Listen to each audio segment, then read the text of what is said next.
Assalamualaikum viewers, I am Faraz Siddiq and you are watching my YouTube channel Bond Teacher। देखिए देखिए आजकल जो हमारा टॉपिक है वो defect of Bohr's atomic model part 2। देखिए पार्ट 2 का क्या मतलब है? पार्ट 2 का मतलब ये है कि इससे पहले भी हम एक वीडियो देख चुके हैं defects of Bohr's atomic model के ऊपर। अब अगर आपका क्वेश्चन ये आता है defects of Bohr's atomic model का 3 मार्क्स का क्वेश्चन आता है, ठीक है, शॉर्ट आंसर क्वेश्चंस के अंदर, तो फिर वो पार्ट 1 की वीडियो आपके लिए काफ़ी है। लेकिन अगर यही क्वेश्चन आपके पास आ जाता है 6 मार्क्स का या 7 मार्क्स का, तो फिर आप ये जो पार्ट 2 की वीडियो है इससे भी आप लोग जो मटेरियल है वो भी आपको आंसर के अंदर शामिल करना पड़ेगा, ठीक है। देखिए आज हम आते हैं Heisenberg uncertainty principal. Heisenberg uncertainty principal ने क्या कहा? इससे पहले कि इसके ऊपर जाएं, पहले ये देख लें कि बोहर ने क्या कहा। देखिए बोहर के according we can calculate the radius of electron, ठीक है। बोहर ने क्या बताया था? बोहर ने ये बताया था जनाब कि हम क्या कर सकते हैं, हम अकॉर्डिंग टू बोहर इलेक्ट्रॉन जहां रिवॉल्व कर रहा है उस ऊंचाई का हम रेडियस मालूम कर सकते हैं, यानी एक तरीके से हम इलेक्ट्रॉन की पोजीशन फाइंड आउट कर सकते हैं, ठीक है।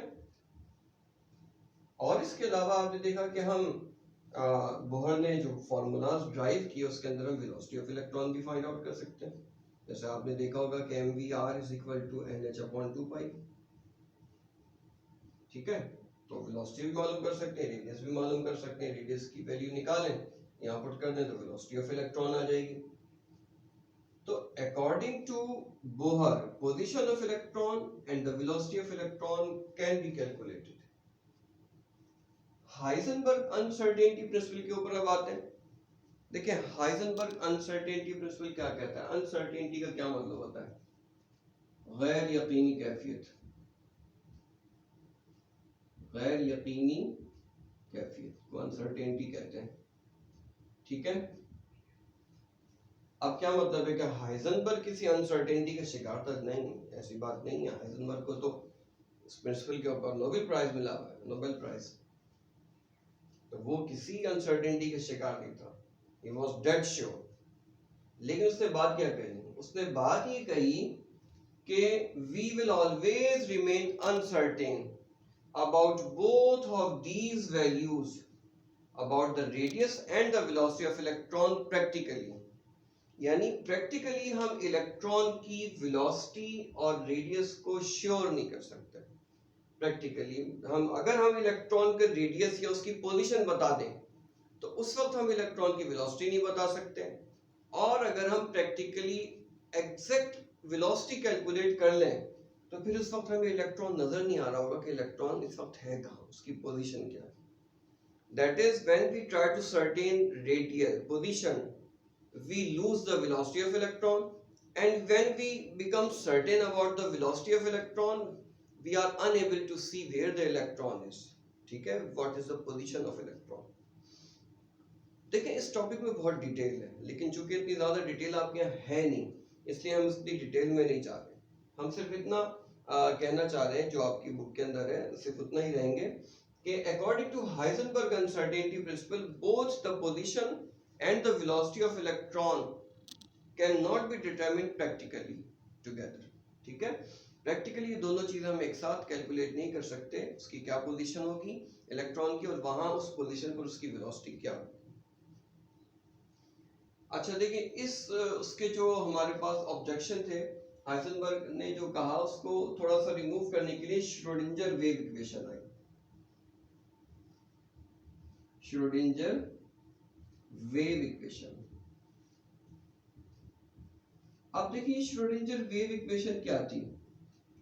तो इससे पहले कि श्रोडिंगर की वेव इक्वेशन पे बात करें, पहले तो बात करते हैं कि वेव इक्वेशन क्या होती है। और वेव इक्वेशन के ऊपर बात करें ये थोड़ा सा और मुश्किल है, तो इससे पहले बात करते हैं न्यूटोनियन इक्वेशन की। देखिए न्यूटोनियन इक्वेशन हमको क्या कहती है? न्यूटोनियन इक्वेशन मिसाल के तौर पर अगर मैं आपको कहूं कि ये मेरे पास पेन है, इसको मैंने ऊपर थ्रो किया, तो ये पेन इस हाइट के ऊपर, ये पेन इस हाइट के ऊपर कितनी दफा पहुंचेगा बताइए? सही कह रहे हैं, डेफिनेटली ये पेन इस हाइट के ऊपर 2 दफा पहुंचेगा अगर मैं इसको यूं ऊपर थ्रो करूंगा। एक ये अपनी अपवर्ड फ्लाइट में, और फिर जब ये नीचे आ रहा होगा एक ये आएगा अपनी डाउनवर्ड फ्लाइट में। तो जो आपके पास न्यूटोनियन इक्वेशंस हैं, ठीक है, Vf is equal to V I plus A T है, S is equal to V I T plus half A T square है, उनके अकॉर्डिंग आप क्या बता सकते हैं? अगर मैंने आपको ये बताया ना कि जब मैंने इसको छोड़ा इसकी इनिशियल वेलोसिटी क्या थी, तो फिर आप मुझे बताएंगे कि सर जब ये यहाँ पहुंचेगा ना अपनी अपवर्ड फ्लाइट में, तो ये कितने इस डिस्टेंस के ऊपर, इस हाइट के ऊपर इसकी वेलोसिटी क्या होगी, फिर जब अपनी डाउनवर्ड फ्लाइट में आएगा तो उसकी वेलोसिटी क्या होगी, और ये कितने टाइम में यहाँ पहुंचेगा अपवर्ड फ्लाइट में, फिर जब डाउनवर्ड फ्लाइट में आएगा तो कितने टाइम पे यहाँ पहुंचेगा। ये सारे काम आप कर सकते हैं, ठीक है, with the help of Newtonian equation. तो न्यूटोनियन इक्वेशन क्या करती है? किसी पार्टिकल की मोशन को डिस्क्राइब करती है 3 डायमेंशन के अंदर, ग्रेविटेशनल फील्ड के अंदर। अब वेव इक्वेशन क्या होती है? देखिए, energy travel in the form of waves, energy जो है ना वेव्स की फॉर्म में ट्रेवल करती है। तो अब इलेक्ट्रॉन के बारे में भी कहा गया कि इलेक्ट्रॉन की जो मूवमेंट है that can be described bye a wave. और जिस तरह न्यूटोनियन इक्वेशन हमें 3 डायमेंशन के अंदर पार्टिकल की मूवमेंट के लिए हमें उसके डिफरेंट पैरामीटर्स का आंसर करती हैं कि इसका डिस्टेंस क्या होगा, वेलोसिटी क्या होगी, किस टाइम पे फला जगह पहुंचेगा, एक्सेलरेशन क्या होगा, बिल्कुल इसी तरह इलेक्ट्रॉन के बारे में एक वेव इक्वेशन जो है वो एस्टेब्लिश की गई। इसको हम कहते हैं श्रोडिंजर वेव इक्वेशन। तो श्रोडिंजर वेव इक्वेशन ने इलेक्ट्रॉन की मोशन को डिस्क्राइब किया, और उसने कहा कि we can not determine exact position of electron, but we can determine the probability of finding the electron around the nucleus in certain region. यानी इलेक्ट्रॉन तो न्यूक्लियस के अराउंड ही होता है ना, तो इलेक्ट्रॉन न्यूक्लियस के अराउंड कहाँ होगा, इसकी प्रोबेबिलिटी हम कैलकुलेट कर सकते हैं, इसके चांसेस हम कैलकुलेट कर सकते हैं, ठीक है। जैसे मुझे आपका ही नहीं पता कि आप किस तरह मूव करते हैं, कहाँ मूव करते हैं, ठीक है, लेकिन ये मैं बता सकता हूँ कि आपका जो कॉलेज का टाइम होगा उसमें आपकी probability of finding the electron कहाँ होगी, ठीक है। यानी आपको फाइंड करने की प्रोबेबिलिटी कहाँ होगी? मैं कहूँगा कि इसके घर से ये कॉलेज का रास्ता है, 8 बजे इसने कॉलेज पहुँचना है, तो ये इस एरिया के अंदर होगा। I can determine probability of finding you, ठीक है।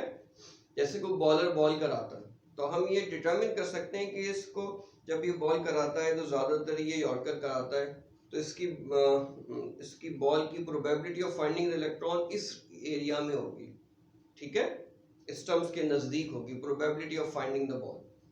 बिल्कुल इसी तरह अब हम ये कहते हैं कि we can only calculate, we can only determine the probability of finding the electron around the nucleus, कि इलेक्ट्रॉन न्यूक्लियस के अराउंड कब होगा, कहाँ होगा, और उसके पाए जाने के चांसेस कितने। We can calculate only the probability of finding the electron, ठीक है। और इत्तेफाक से जो श्रोडिंगर वेव इक्वेशन ने जो probability of finding the electron measure की ना, प्रोबेबिलिटी ऑफ फाइंडिंग इलेक्ट्रॉन,